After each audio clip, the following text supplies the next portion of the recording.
No, you can't board. Your tickets don't matter. The flight attendant's voice rang sharp and cold through gate 14. Amara and Alina, just 10 years old, stood paralyzed, hands gripping tightly, hearts hammering.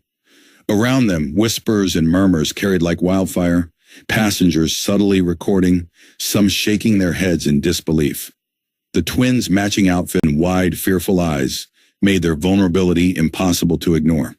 In that moment, the small gate had become a battleground of unfair authority and quiet courage. Before we dive into this moment that will leave you shocked, angry, and ultimately relieved, you need to understand exactly who these girls are and why their courage and patience in the face of discrimination would soon force even the most arrogant authority to face the consequences of their actions.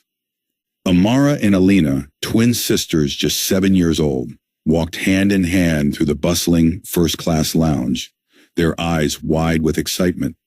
The past few days with their grandfather, the CEO of the airline, had been magical.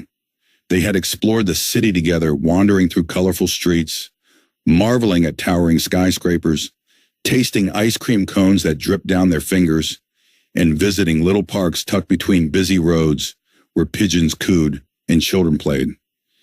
Every moment had been filled with laughter, wonder, and stories that made the girls feel special, almost grown up. Orphans since they were toddlers, the girls had lost their parents in a tragic accident, leaving their grandfather and grandmother as their guardians. Though the absence of their parents was a quiet ache in their hearts, their grandparents had poured love, attention, and protection into every moment of their lives, making them feel cherished and safe. Today, that same love would be the anchor guiding them through an experience far more challenging than any playground or city adventure. Their grandfather had an urgent meeting that forced him to stay in the city for an extra day, meaning the twins would travel home alone. At first, they had been nervous at the thought of being unaccompanied, but excitement quickly replaced fear. They felt a sense of pride and responsibility, the kind that comes with doing something grown-ups often do alone. "We can do this, Alina," Amara whispered, squeezing her sister's hand. "We're big girls now." Alina nodded, her face bright with a mixture of pride and anticipation. "I can't wait to tell Grandma everything," she said, her small hand clutching the golden ticket like a shield. Their tickets glimmered under the terminal lights, proof that they were allowed into a world usually reserved for adults. The lounge buzzed with movement. Business people strode past, phones pressed to their ears, briefcases spilling papers. Families murmured softly, arguing over boarding times. Travelers hustled with rolling suitcases. For most of the people there, the twins were just two small girls in a busy airport. But for Amara and Alina, every detail mattered. Every sound, every glance, every step added to the thrill of their first solo journey. They settled into the soft lounge chairs, eyes fixed on their tickets, whispering to each other about their city adventures with their grandfather. Amara tapped her ticket as if testing its magic. "I can't believe Grandpa really had to stay for a meeting," she said softly. "It's just us now." Alina smiled, her eyes sparkling with excitement. "It feels like an adventure," she said, "like we're explorers, but on our own this time." The thought of navigating the airport, boarding the plane, and traveling alone gave them a strange but exhilarating sense of independence.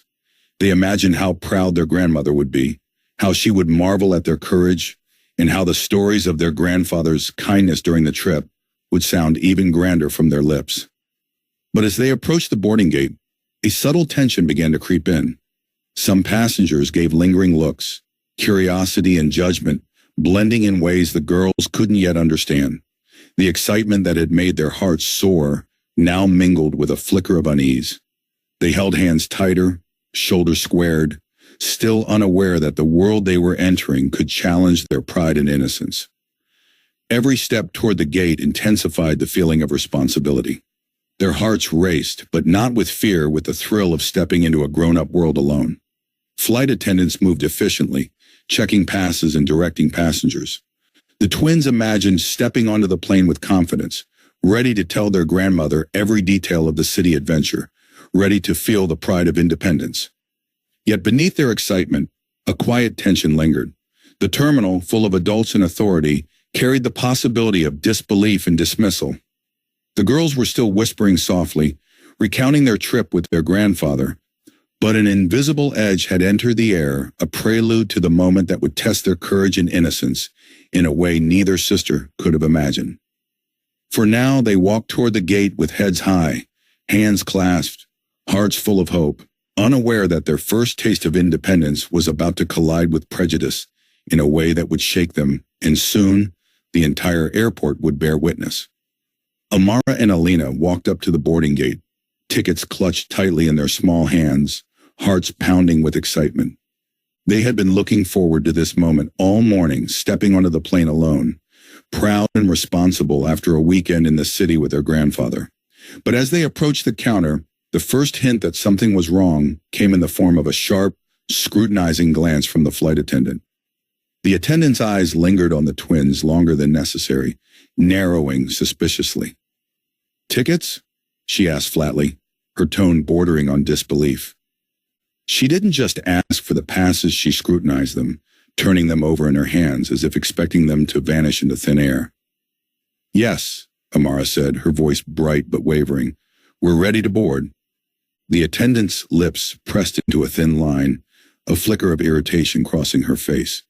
These tickets, are you sure they're yours?" she asked slowly, each word dripping with doubt.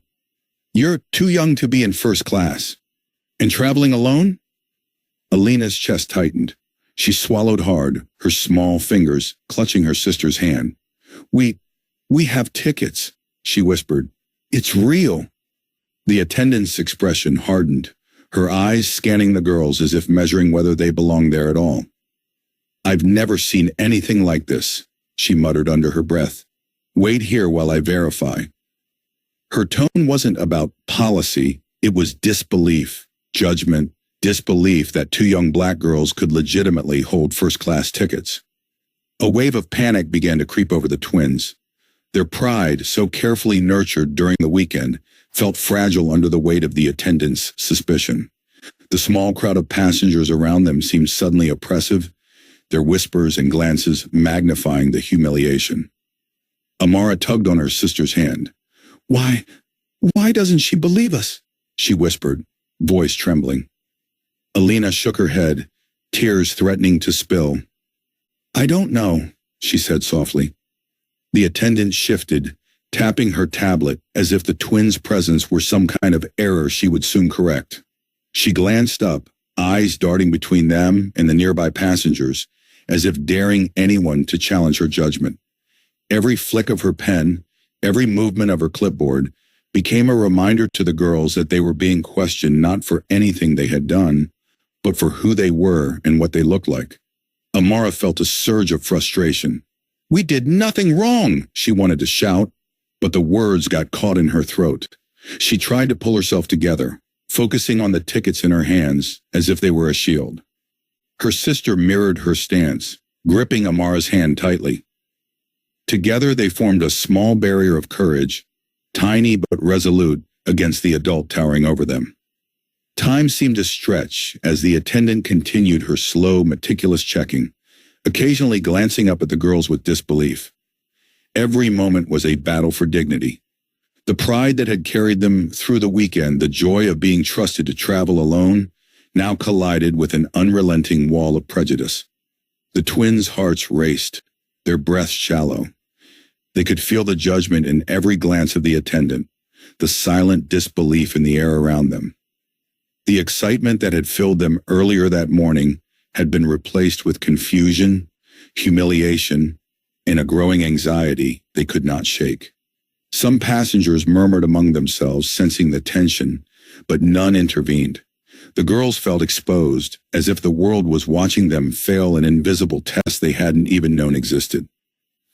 Unseen by them, their grandfather was miles away, still tied up in the urgent meeting that had forced the twins to travel alone. He had no idea that his granddaughters, usually so confident and bright, were standing at the gate, facing an obstacle they could not yet understand. A refusal to acknowledge their rights based solely on appearance. The attendant finally looked down at her tablet, satisfied with her slow, dismissive verification. The girls remained frozen, small, tense, and humiliated.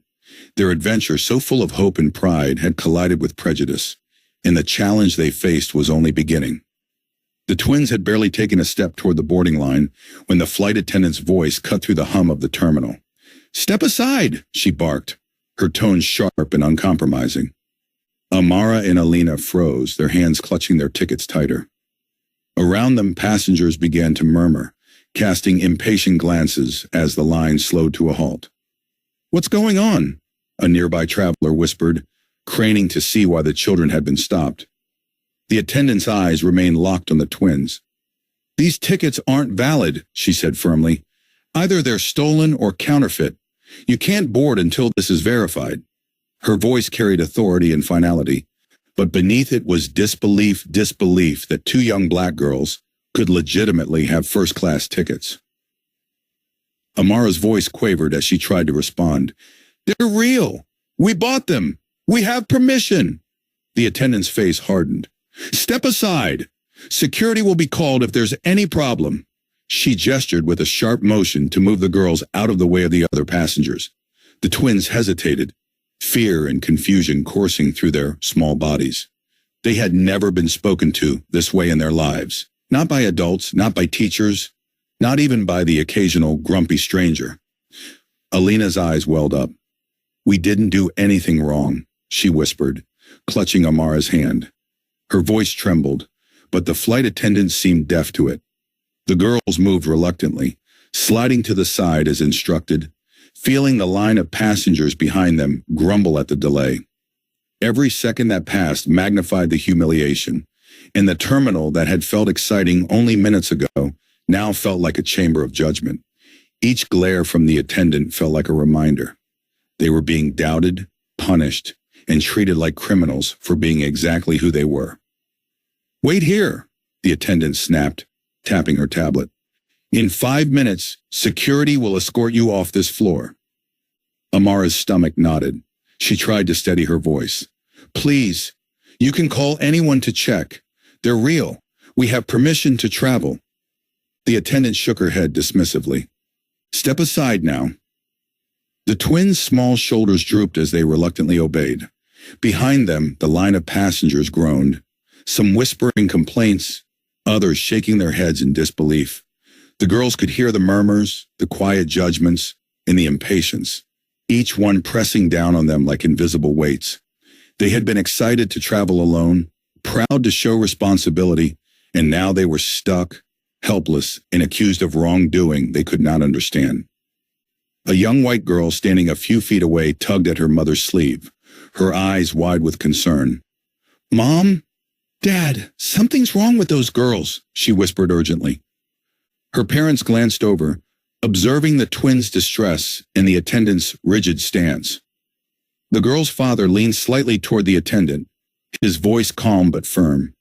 "Ma'am, perhaps you could be a little more understanding," he suggested. "They're just children. Surely there's a way to check without frightening them." The attendant's eyes flicked toward him, narrowing even further. "I don't care," she said flatly. "Rules are rules. I have to verify the tickets before they board." Seeing no change in the attendant's demeanor, the girl stepped closer to the twins.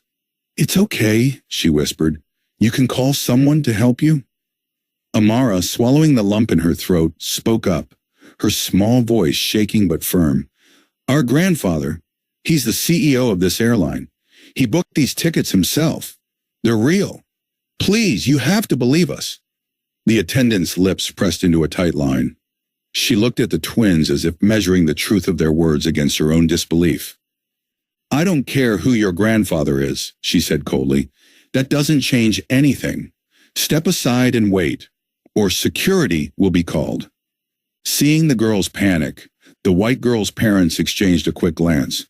They could not force the attendant to comply, but they could at least give the twins a chance. "Call your family," the mother said gently. "Make the call. Verify your tickets."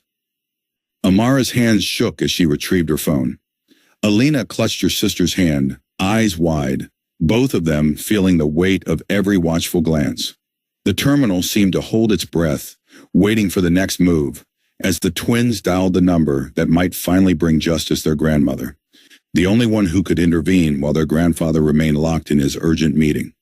Amara's small fingers trembled as she held the phone to her ear, her voice barely audible over the hum of the terminal. "Grandma, something's happening," she whispered, glancing nervously at the flight attendant, who still stood rigid, arms crossed, unmoved by the twins' distress. Alina clutched her sister's hand, her wide eyes reflecting both fear and confusion. On the other end, their grandmother's voice was calm but firm. "Girls, listen carefully. Take a deep breath. Tell me everything from the beginning." Amara's voice quavered as she recounted the attendant's disbelief, the accusation that their tickets were invalid, and the threat of security. Alina's small voice joined in, punctuating the story with each detail of humiliation and fear. The grandmother's heart tightened, rage mixed with urgency as she realized the depth of the injustice. How dare someone treat her granddaughters like criminals simply because of their age and skin color? She forced herself to remain composed, her tone controlled yet commanding. "Girls, you are telling the truth. Hold your heads high. Don't let her scare you. I will take care of this." Through the phone, she addressed the attendant directly, her voice sharp and unwavering. "Listen carefully," she said, projecting authority over the line. "These children are under my supervision. Their tickets are valid. They must be allowed to board immediately." The attendant barely glanced at the phone, her tone clipped and indifferent. "I'm following protocol. Tickets must be verified before boarding. That's all." Her words dripped with disbelief, dismissing the girl's legitimacy before even checking the facts. Frustration surged through the grandmother. She could not reach the girl's grandfather. He was tied up in a critical meeting, completely unaware of the chaos unfolding at the airport. Without hesitation, she called his office, her voice brooking no delay. "This is urgent," she said to his assistant. "My granddaughters are being humiliated at the boarding gate. You must notify him immediately. Interrupt his meeting if necessary. This cannot wait." Meanwhile, a bystander who had been watching the scene unfold quietly pulled out their phone and began recording. Every dismissive gesture of the attendant, every fearful glance of the twins, every tense moment in the terminal was captured.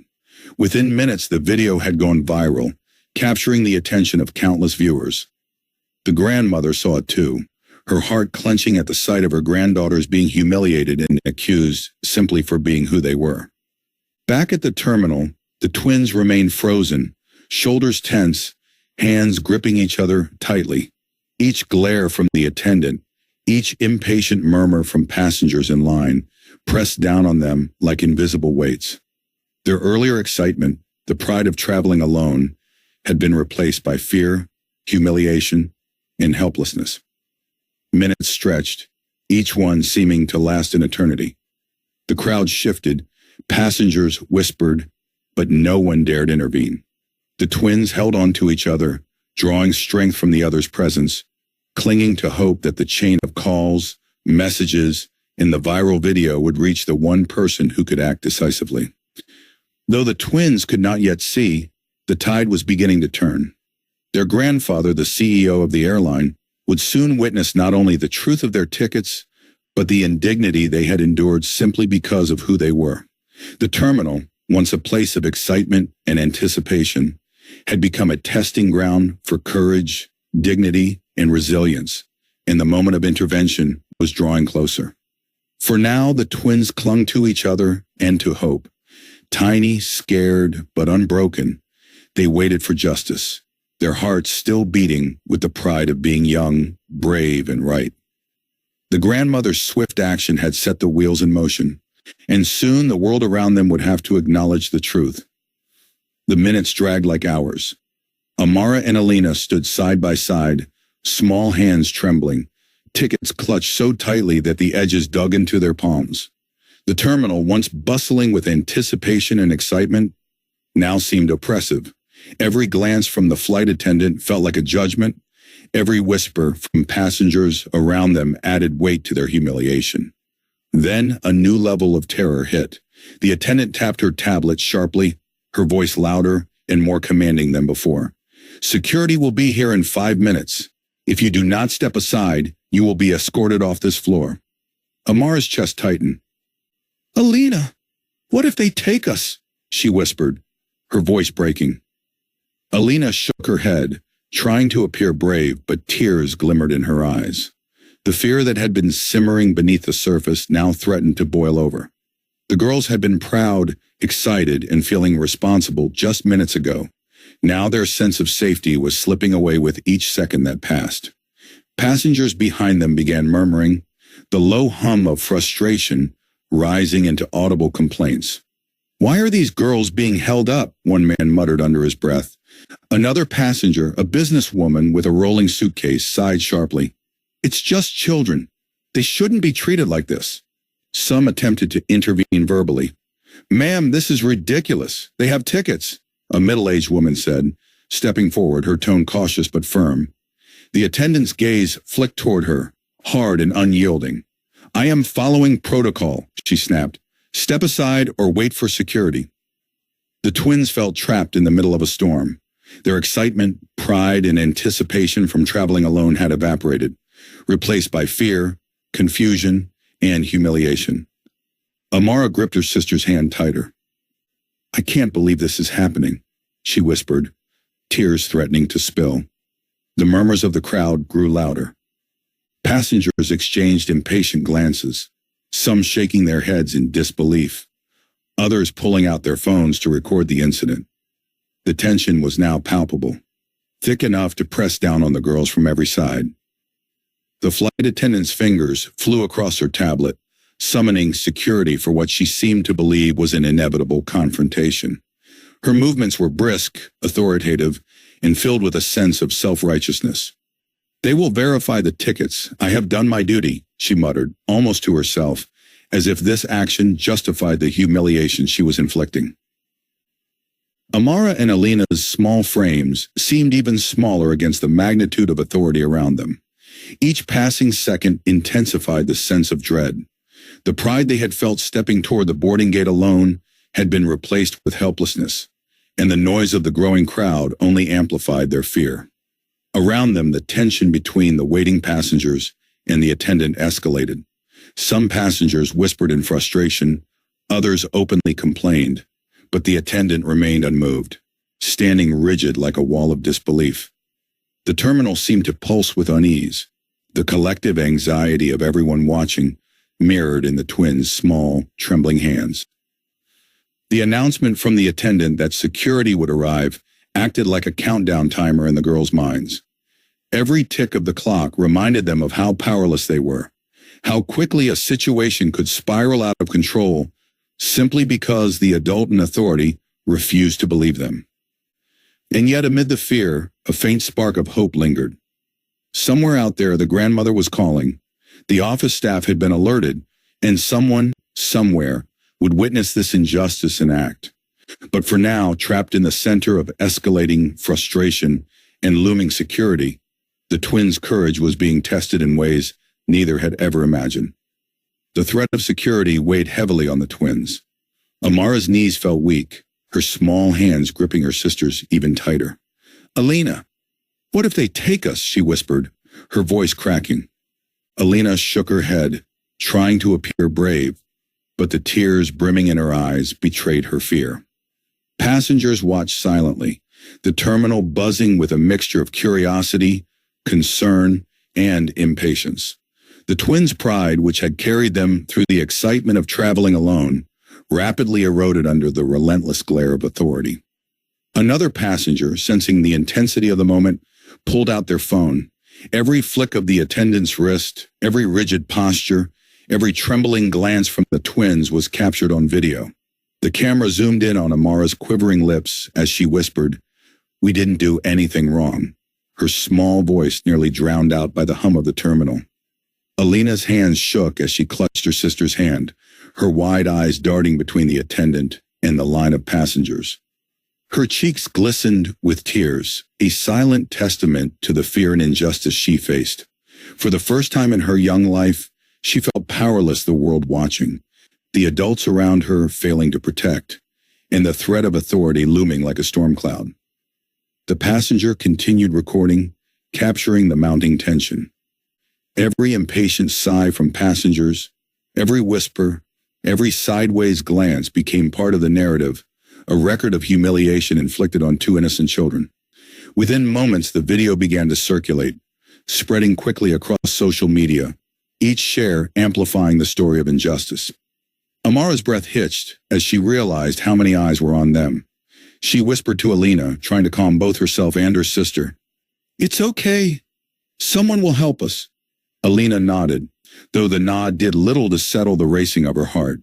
She clung to her sister, drawing strength from their bond, but the tears flowed freely now, hot and fast.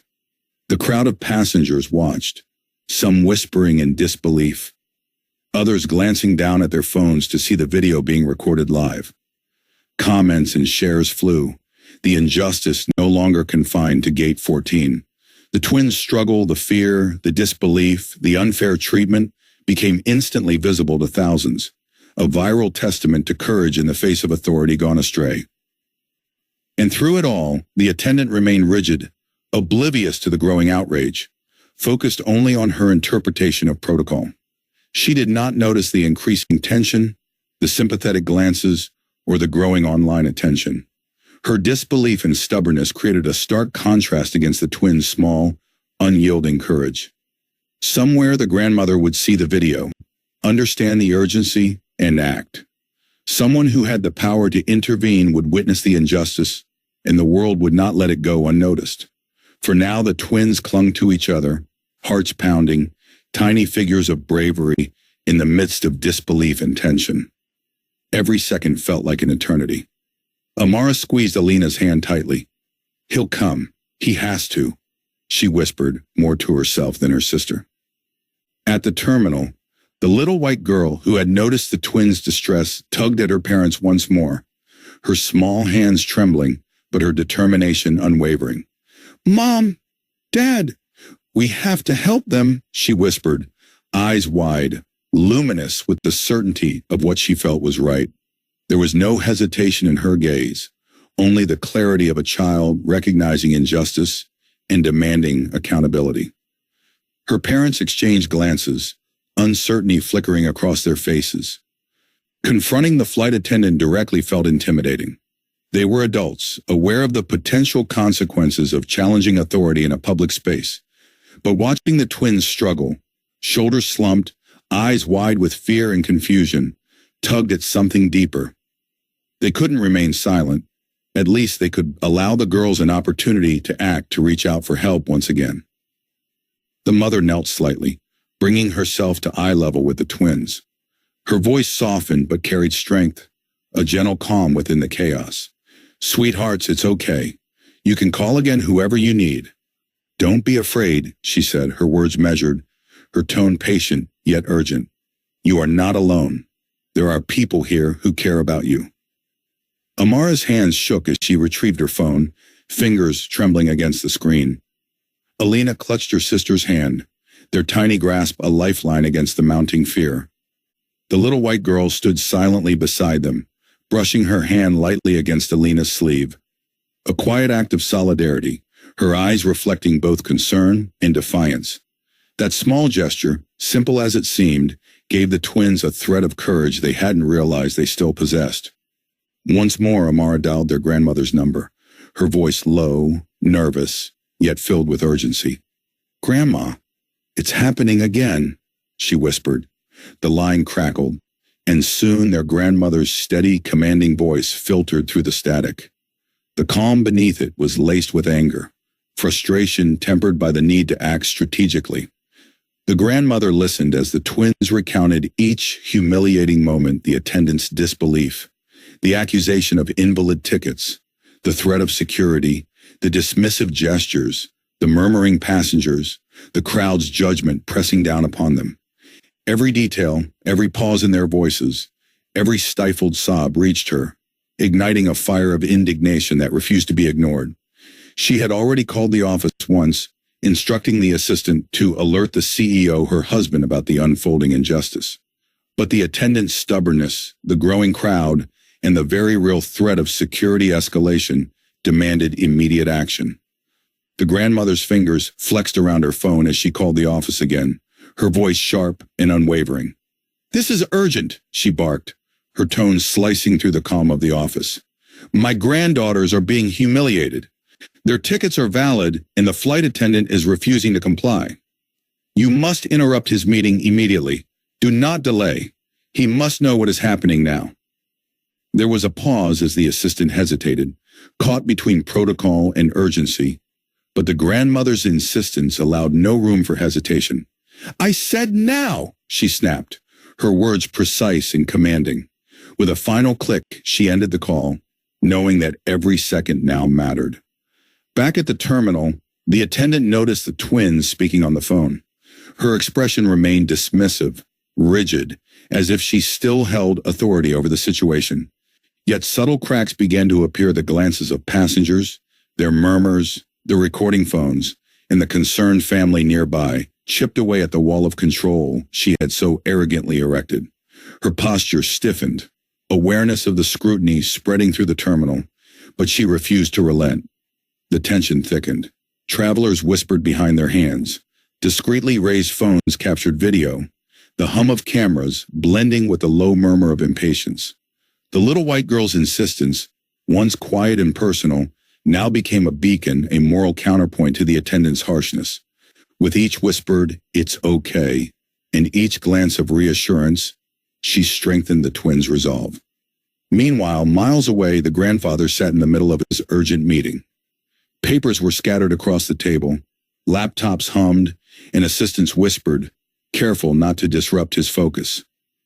He was entirely absorbed in strategy, schedules, and decisions affecting thousands of employees and travelers.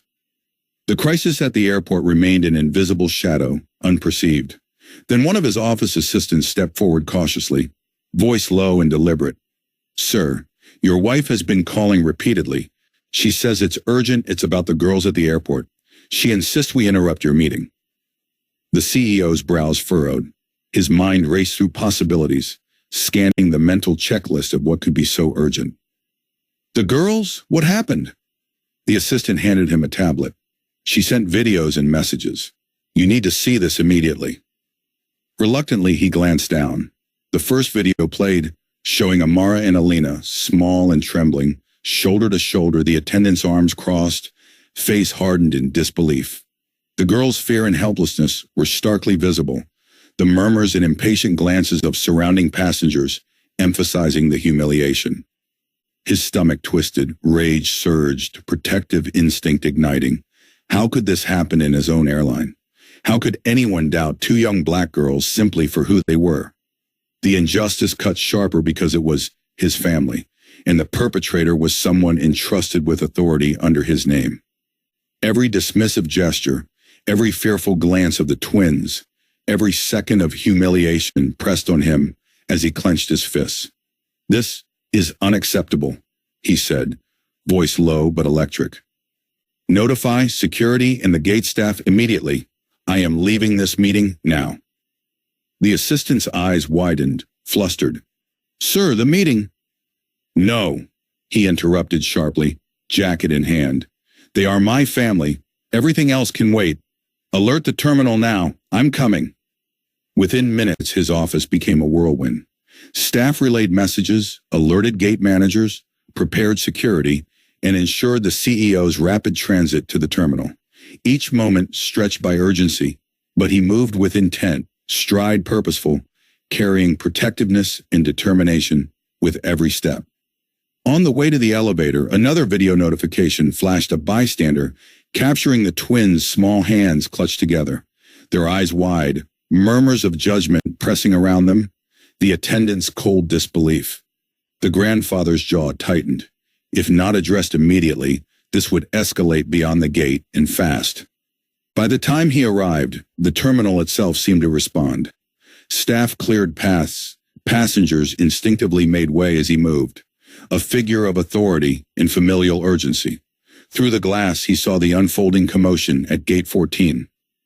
The twins remained frozen, shoulder to shoulder, hands clasped, fear shadowing what had once been excitement. Every step amplified his storm of anger, protectiveness, and righteous indignation.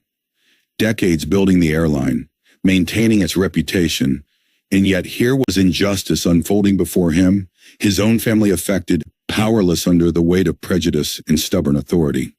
The terminal, once full of anticipation, had become a crucible, testing two young girls' courage and dignity. The twins, unaware of the approaching force, clung to each other, drawing strength from the other's presence. Fear, confusion, helplessness. All of it was about to meet a reckoning powerful enough to dismantle the injustice they had endured.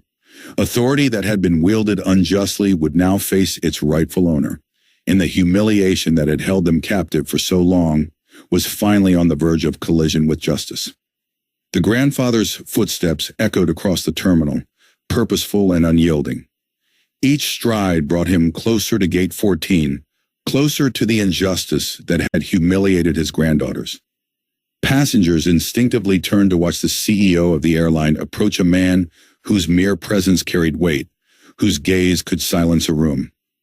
Amara and Alina, still standing side by side, clutched each other's hands, unaware that the person who could change everything was now mere steps away. Their small shoulders trembled, not from fear of him, but from the fear that had shadowed them since the flight attendant had first doubted their tickets. The flight attendant's voice, sharp and commanding, cut through the terminal again. "Step aside. Security will be here shortly if there's any problem." Before the words could hang in the air any longer, the grandfather's voice thundered across the gate. "Excuse me!" The terminal seemed to pause. The murmur of the crowd softened as all eyes instinctively shifted toward him. "I believe you have some explaining to do." The attendant froze, recognition flickering for the briefest moment. She turned slowly, her posture stiffening as she faced the CEO himself. "Sir, Enough," he interrupted, his voice calm but edged with authority that brooked no argument. He stepped closer, his eyes locking on hers. "Do you know who these children are?"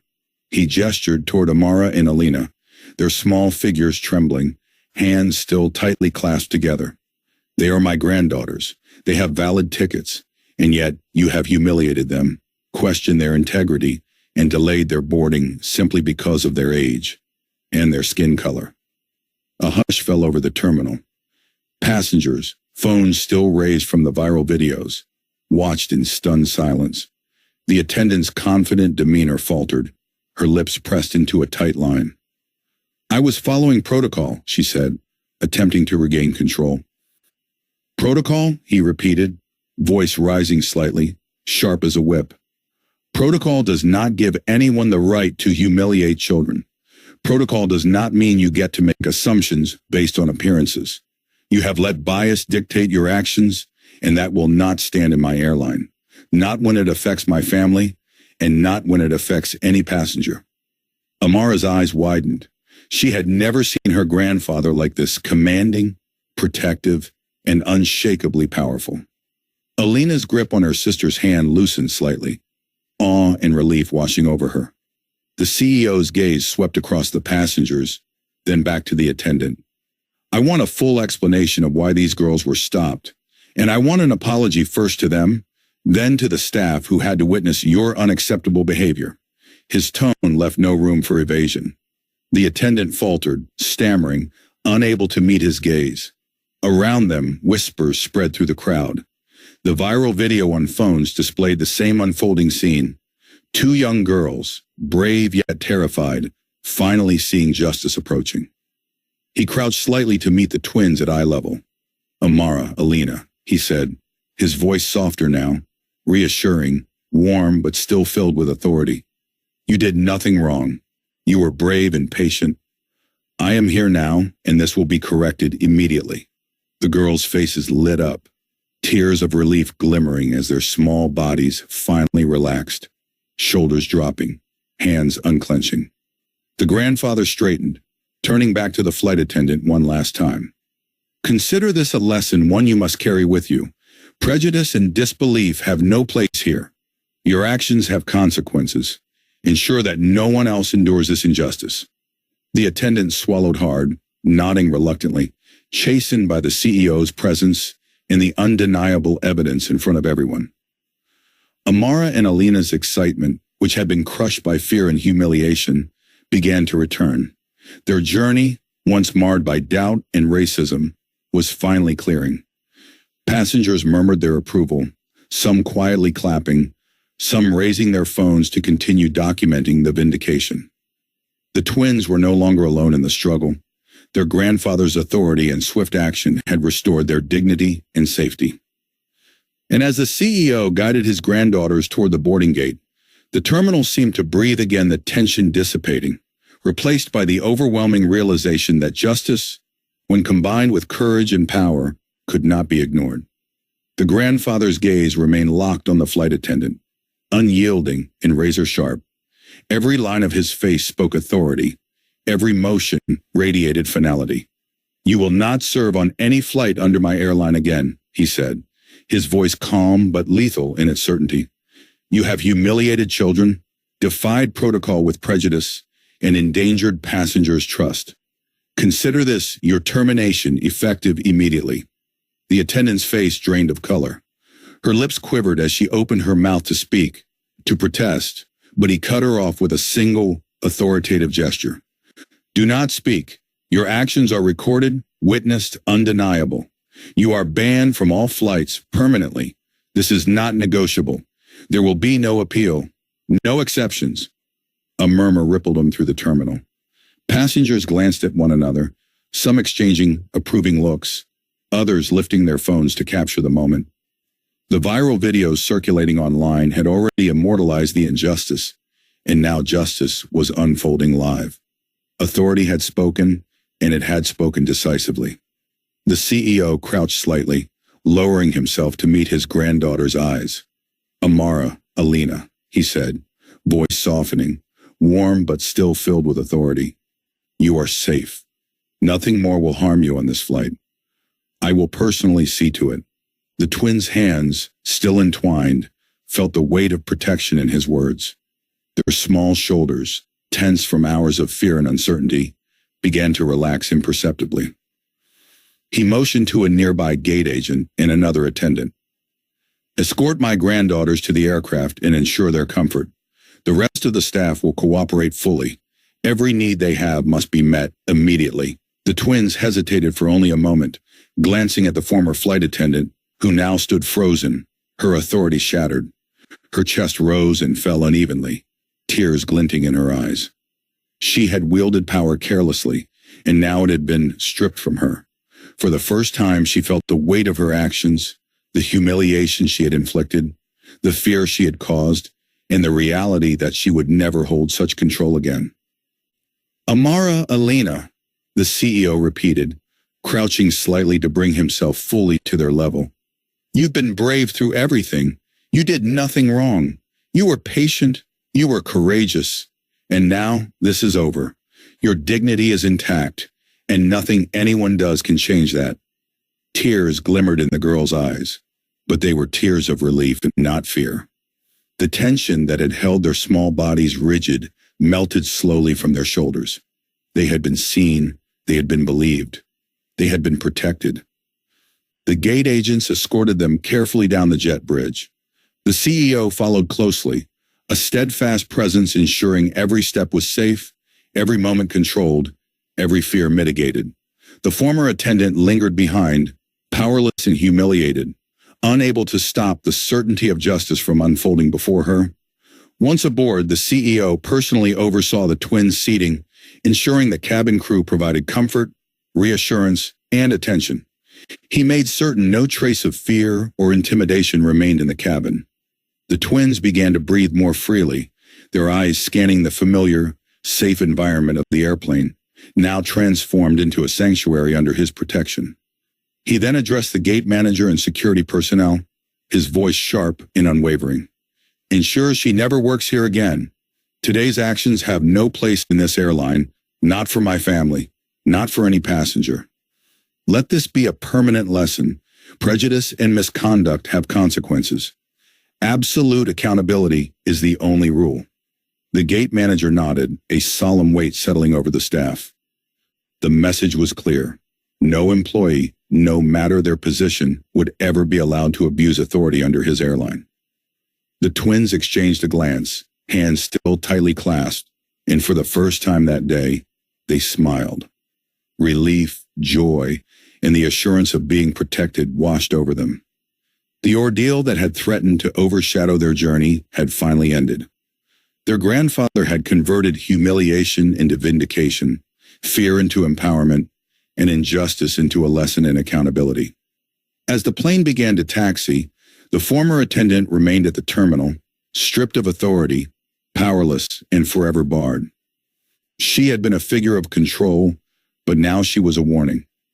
Actions have consequences, and prejudice has no shelter. Amara and Alina settled into their seats, the cabin calm and orderly, their hearts lighter than they had been for hours. For them, the lesson was clear. Courage, resilience, and standing up for what is right could overcome even the most unjust obstacles. Their grandfather's protection had transformed the flight into a safe passage, not just through the air, but through a world that had momentarily seemed cruel and unyielding. And as the plane lifted off, leaving the terminal and its chaos behind, the twins leaned against each other, small smiles curving their lips.